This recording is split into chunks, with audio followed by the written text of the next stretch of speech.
आप सबको बहुत प्यार भरा नमस्कार है। आज यह अधिक मास का तीसरा अध्याय है। मल मास का अपमान के कारण दुखी होना। ऋषियों ने सूत जी से कहा, हे सूत जी, नारायण ने नारद जी को जो कथा सुनाई, आप उसे विस्तार से हमें सुनाइए। सूत जी बोले, हे ऋषियों, जैसे नारायण जी ने नारद मुनि से कहा, वे सब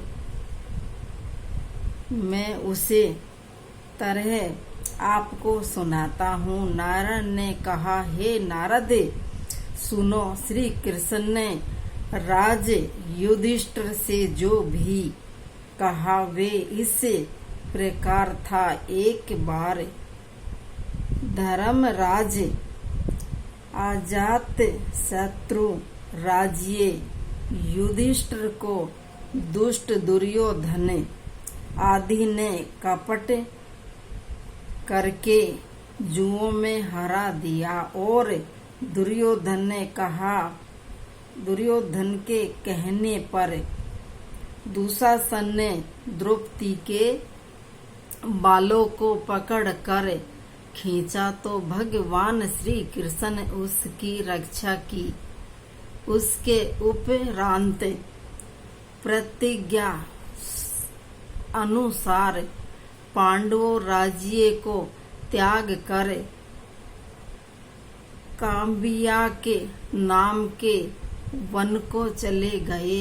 वन में पांडवों ने अनेक कष्ट उठाए। उन्हें दुखी जनों को देखने के लिए एक बार भगवान श्री कृष्ण काम्बिया के वन में पधारे। तब अपने निकट भगवान को पाकर पांडवों अपने प्राणों को लौटा हुआ अनुभव करने लगे।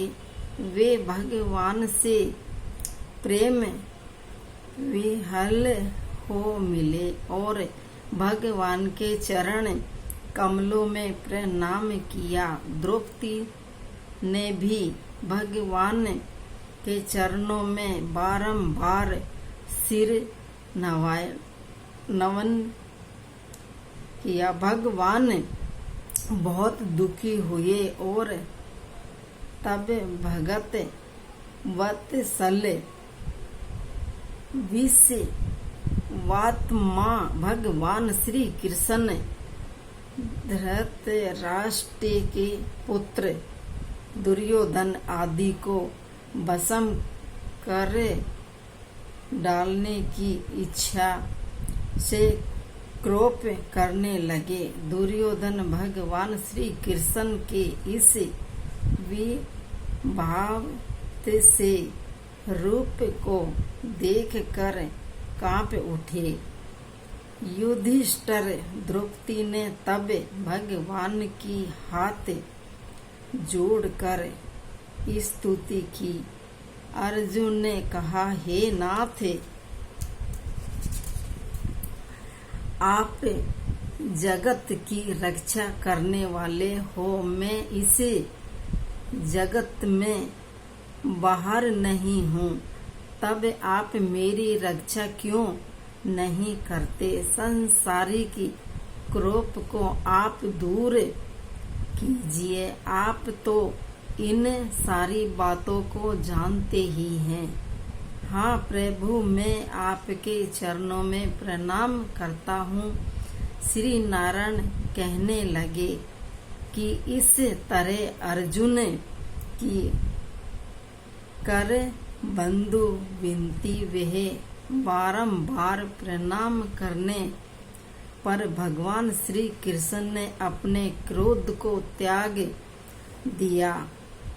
सूत जी कहने लगे, हे ऋषियों, तब पांडवों ने भी संतोष माना और उनके भयभीत मुख फिर से खिल उठा। श्री नारायण बोले कि कि फिर अर्जुन ने भगवान श्री कृष्ण से ठीक यही प्रश्न किया जो आपने मुझे किया है। तब श्री कृष्ण ने 2 घड़ी ध्यान किया और पांडवों के हित के लिए इस प्रकार वचन बोले। श्री कृष्ण ने कहा, हे राजन, आपने यह अनोखा प्रश्न किया, इसके उत्तर देने में मैं अपने को समर्थ पाता हूँ।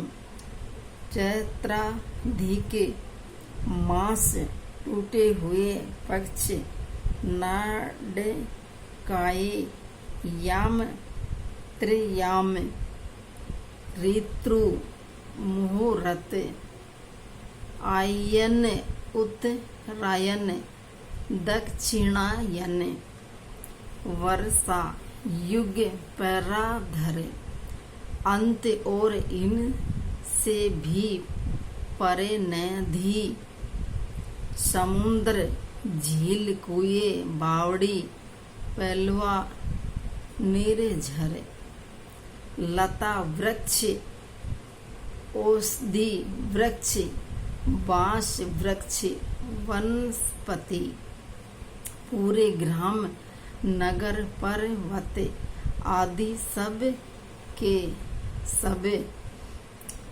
मूर्तिमान है और अपने अपने गुणों के कारण ही पूज्य हैं। इन्हें सब में कोई नहीं जो अपूज्य और स्वामीर हित हो हैं। पांडु पुत्र, इनमें एक समय अधिक मास की भी उत्पत्ति हो गई।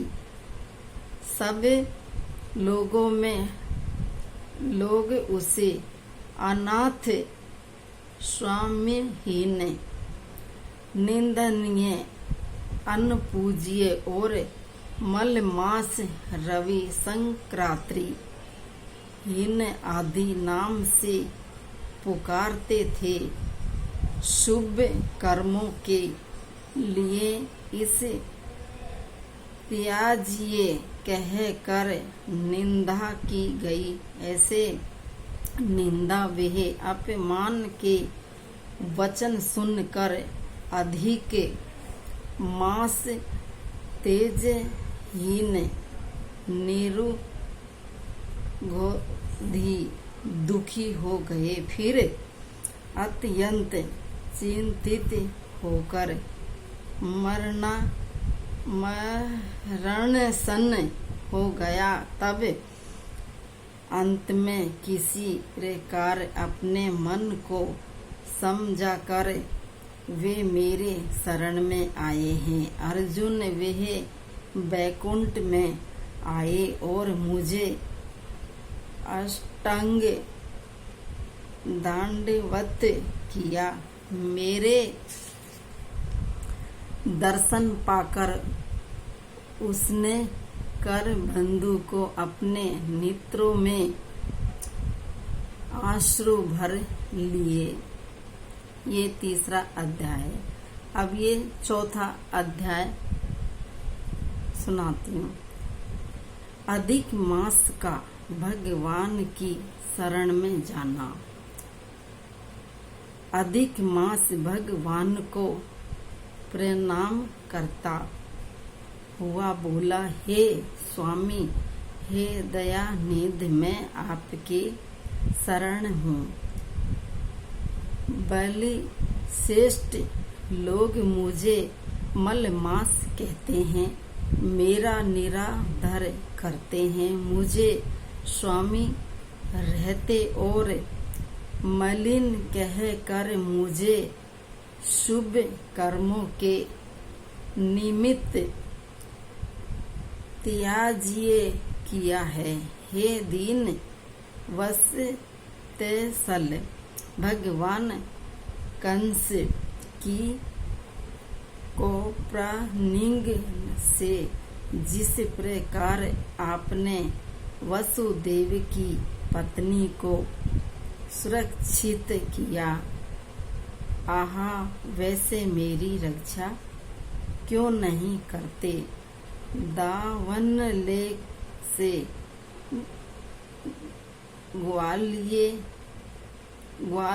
ग्वालों वह पशुओं को बचाने वाले दीन बंधु, आप मुझे शरणागत की रक्षा क्यों नहीं करते? जरासंध के बंधन से जिस प्रकार आपने राजाओं को मुक्त किया, उसी तरह मुझे शरणागत की रक्षा क्यों नहीं करते? हे दीन वत्सल स्वामी, ग्रह के मुख से जिस प्रकार गज को मुक्ति दिलाई, शरण में आने वाले मुझे दिन की रक्षा क्यों नहीं करते? श्री नारायण बोले। तब वह जग के स्वामी विष्णु के समझ मलिन मुख बैठे गए। तब दया सिंधु बोले, हे पुत्र वत्सल, तुम्हें अति शोकाकुल हो। ये महान शोक जिससे तुम्हें व्याकुल हो कौन सा है? तुम्हें अब कोष को शोक को त्याग दो, मैं तुम्हारा दुख अवश्य दूर करूँगा। जो प्राणी मेरी शरण में आता है उसे कोई दुख नहीं रहता, तो तुम मृत्यु की कामना क्यों करते हो? यह स्पष्ट कहो।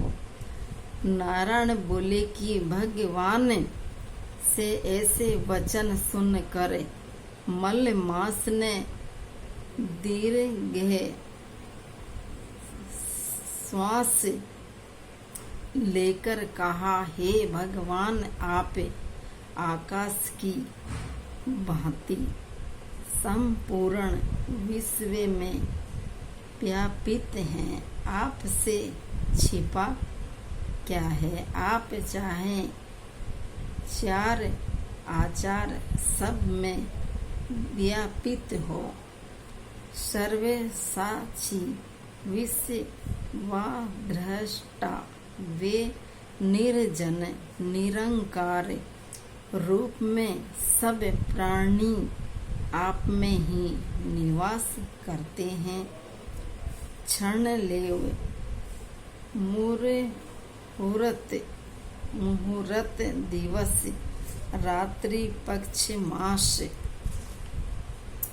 आदि के सभी आपने अपने स्वामी से आदेश पाकर सदा निर्भय आनंद में मगन रहते हैं। परंतु मेरा कोई स्वामी नहीं है, मेरा कोई नाम नहीं है और न मेरा कोई आश्रित ही है। इसी से देवता मेरा निरादर करते हैं। शुभ कार्यों से मुझे निषिद्ध कर रखा है। ऐसे सर्वे जनों से निरादर पाकर मैं अब जीवित नहीं रहना चाहता।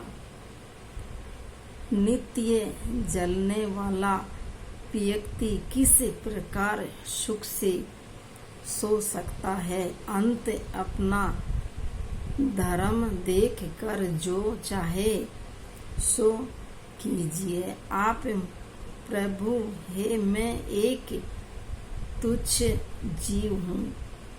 बार बार आपसे क्या कहूँ? मैं मृत्यु चाहता हूँ। मैं मरूंगा ऐसा बारंबार कहते हुए है। नारद जी वह मलमास लक्ष्मीपति के समझ ऐसा कह कर शांत होकर गिर पड़ा। उसको इस तरह पछाड़ खाता देख कर संपूर्ण सभा विस्मय करने लगी। नारायण कहने लगे, उस समय वे अधिक मास जो ही गिर कर चुप हुआ। श्री कृष्ण भगवान दया से भरे उठे। उसी प्रकार भगवान भी सुंदर वचन बोले। ये चौथा अध्याय पूरा होता है।